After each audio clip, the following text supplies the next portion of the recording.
Frank Gashumba bwakera kumacha nawuliriza ebigambo bya Sasa Marvin bino ebigambo byayogedde nga nnyonnyola engeri NUP gyeyegase ku iPod oba ebbanga NUP lyemaze nga teri mu iPod naye ng'abantu boogera nti eri mu iPod. Simanyi oba Frank Gashumba video zino bwe ziti ez'abantu abannyonnyola ebintu ebituufu aziwuliriza. Teri kisinga kubeera kibi nti ate ye alina ennamba nnene emufollowinga naye ng'ate abawa information nfu ng'emazima matuufu. Bw'abeera ku leediyo oba ku TV n'akunnyonnyola ebya iPod olabira ddala nga NUP emaze emyaka kumpi 30 ng'erya ssente za iPod. Olabira ddala nga NUP ezerya ssente za iPod naye bakikunnyonnyodde bulungi wano. Era vidiyo eno nkusaba giwa obudde kalabe okamaleyo kawa obudde naawe abadde abuusabuusa oba abadde yeebuuza NUP kyavudde ku ki eyinge iPod oba NUP lwaki bulijjo sente ezirya nga bwe bayogera ye erya sente mmeka. Vidiyo kano kawa obudde ojja kulaba enjawulo wa Frank Gashumba ebigambo byayogera ne Sasa Marvin ebigambo byayogedde. Ojja kwawulawo omuntu ayogera okufuna following oba views n'omuntu annyonnyola abantu bategeere kyabagamba. Kalabo kawa obudde. Ogambye mu introduction iPod yatandikibwawo 2010 era yatandikibwawo ng'evujjirira ensimbi ekitongole ekimanyiddwa nga Netherlands Institute for Multi-Party Democracy era sekretari ya iPod nga yakatandika ekitongole ekyo kya NIMD kyekyali kigihostinga. iPod eyo yatandikibwamu nga yeegattirwamu ebibiina by'obufuzi ebyenjawulo era nga ebibiina ebyo bifunayokko ku ssente okuva mu iPod. Bwe mba nga ntegera bulungi papasya essente zino zaali za iPod zaali za Netherlands Institute of gwe mpuliriza bulungi ogenda kutegeera anti ogamba ebibiina byafunanga ssente zaavanga wanyeeze zasooka gwe mpuliriza ogenda kutegeera gye kiggukira. So ebibiina bino nga bifuna ssente but from iPod by virtue of being members in iPod. Ssente ezo nga ekitongole ekiziteeka mu iPod bakiyita Netherlands Institute of Multi-Party Democracy.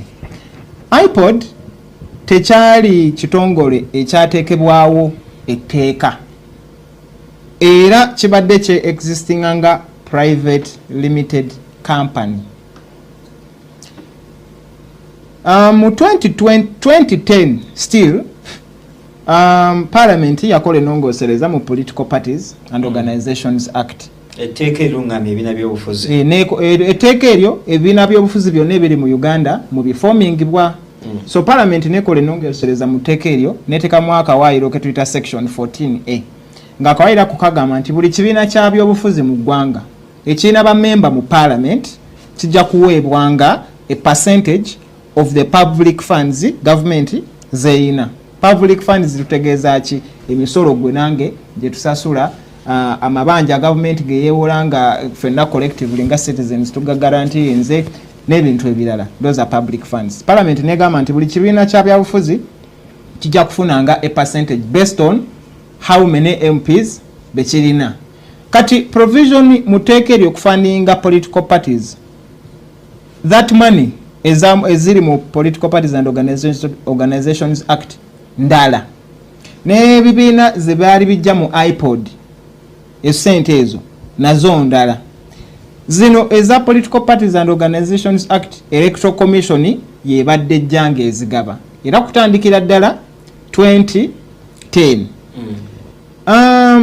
Fast forward NUP ejjawo the scene tufuna ababaka 57 mu Parliament and by virtue of okubeera n'ababaka abo 57 ne tubanga by law ekibiina kyaffe kiri entitled okureceiving sente by operation of section 14A of the Political Parties and Organizations Act. Ekyo kimu tuba tukyali awo nga tutuukiriddwa aba iPod n'aba iPod nabo baagala NUP ebeegatteko era ne mu iPod naye wali akasente kaayo akalala.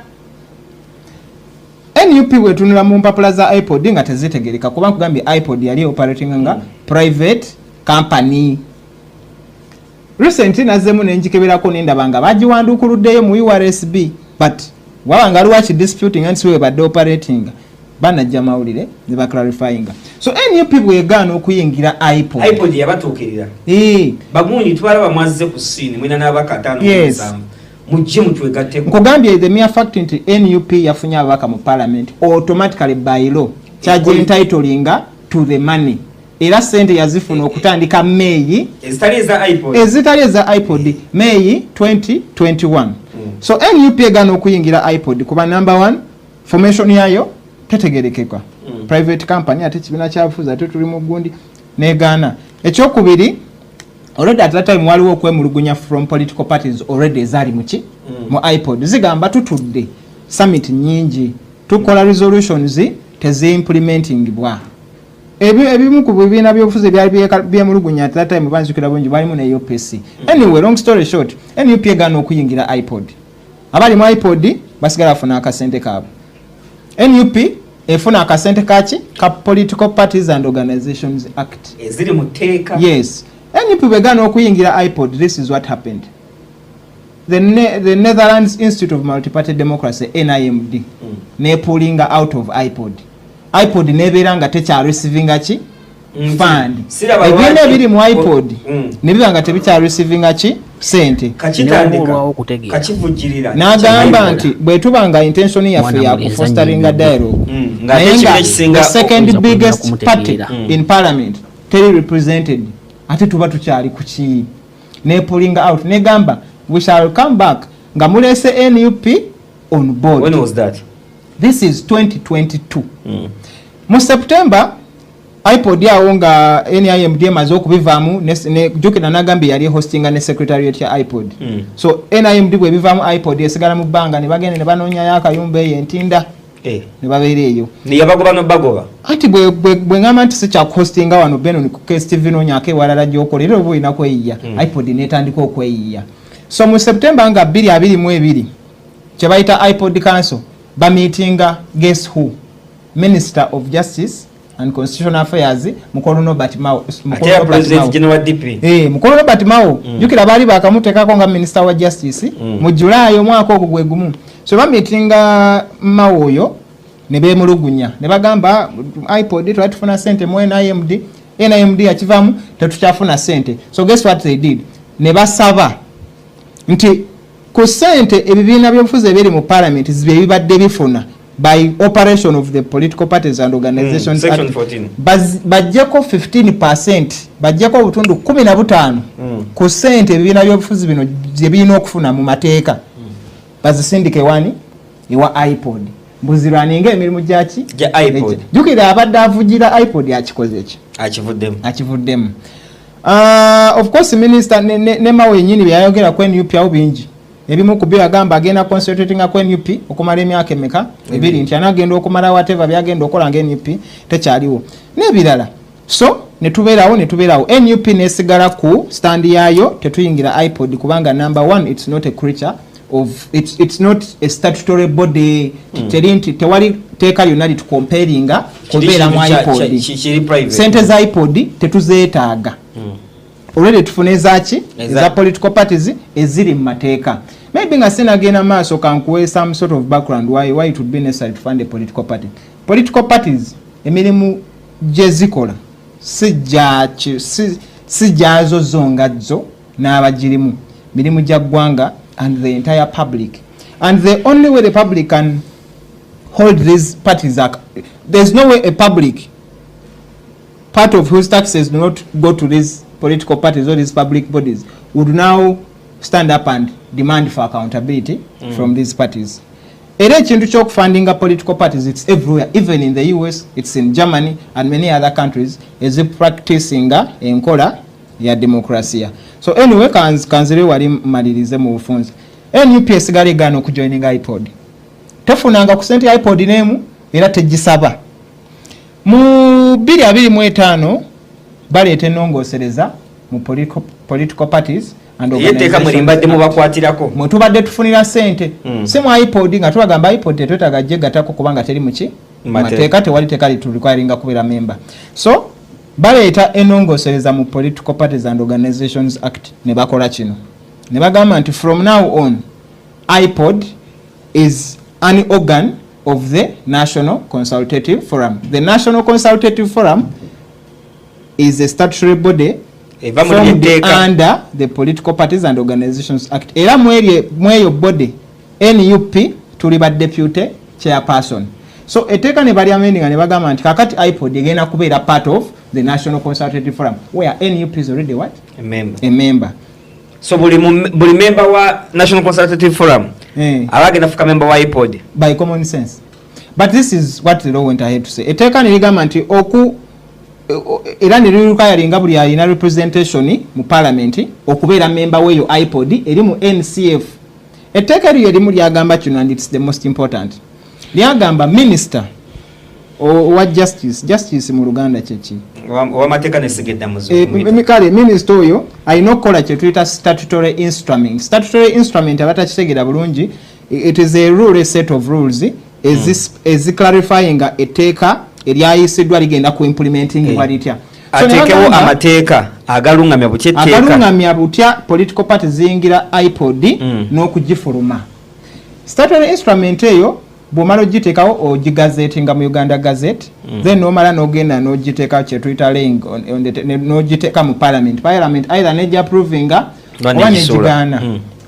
Etteeka eryo lisayiningibwa mu June 2025. So iPod okweexistinga nga kati bwe existing under the law kyatandika mu June 2025. Naye etteeka statutory instrument minister gyalina okuyisa teyisibwanga paka kati. So by common sense and by law iPod as presently constituted under the Political Parties and Organizations Act does not have a what? A member. Because tewali teeka lirungamya bayingira batya bafuluma batya. So anyway bwe bikyali awo minister Mao awandika ebbaluwa nga 2 July n'agiwandikira Electoral Commission n'agigamba temuddamu kuwa ssente ebibiina bya bufuzi byonna paka nga maze consultinga ba stakeholders n'okukola statutory instrument egenda operationalizing etteeka eryo. Mbaddenga mufuna ze tubadde tufuna n'agamba nti muziyimirize owa 2021. Yes n'agamba nziyimirize. Tewayita wiiki 3 Mao n'awandika ebbaluwa endala nga 25 August n'agamba nti tumaze okuconsultinga kakati be bano byolina okuwa ssente NRM, FDC, UPC, JEMA, UPC, DP ne PPP ebiina 6 nga temuliiko. NUP terimu. NUP gye ba-excludinze is not just a member of NCF iPod kati mweri. It is also the deputy chairperson of NCF. Mwemwina deputyship.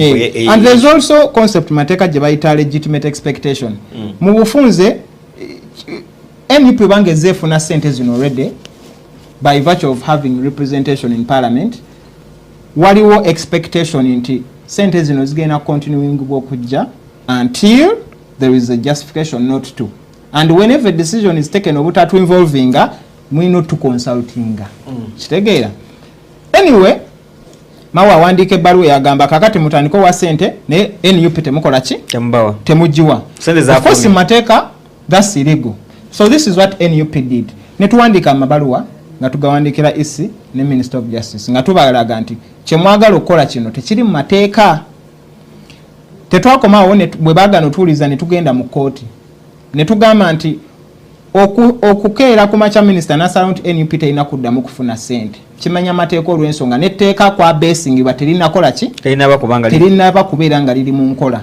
Tasobola gamba nti ssente tuziwadde bano ba member ba iPod nga technically tewali member wachi wa iPod. So paka kati NUP terwanira kubeera member wa iPod era terwanira kufuna ssente za iPod. In any case tulina petition endala mu Constitutional Court nga tuchallenging amendment ya making iPod to be part of the National Consultative Forum. So temuna wandikira iPod. So NUP njagala ntegere bulungi. NUP tenaba kugenda mu court gamba nti lwaki batulese out. We are simply challenging the exclusion of NUP from the funds that it has been receiving since 2021 even without having to be a member of what? iPod. ebyo byonna nga bikyali awo waliwo practicalities eziri involved. NUP si kibiina kya buyeekera, si kibiina kya kinoomu. It's not some kind of NGO. Nga bwe nagambye emirimu gyekirwaninga emirimu egyo giri in the public interest. Kyetaaga ssente okulwaninga kubanga rugimu eno yemu yegamba tufuna ssente okuba mu bali b'ebisiyaga simanya tufuna ssente mu kina biki. So bw'ojjawo ssente ze tubadde tufuna mu tteeka liri bagamba nti ssente ezo bazibawa one okubayamba okuparticipatinga mu elections.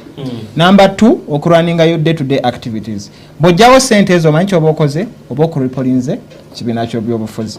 But we already have a trail of bad faith in Museveni already abadde ajjanga agamba ekibiina kya NUP tugenda making sure tekyafuna ssente. Ne comments zama about NUP zerogera. So in brief kikulaga nti ebikoleddwa bino byonna biri in bad faith. So NUP yakubira endulu mu court negamba nti lwaki batu excludinga based on an illegality. Okay.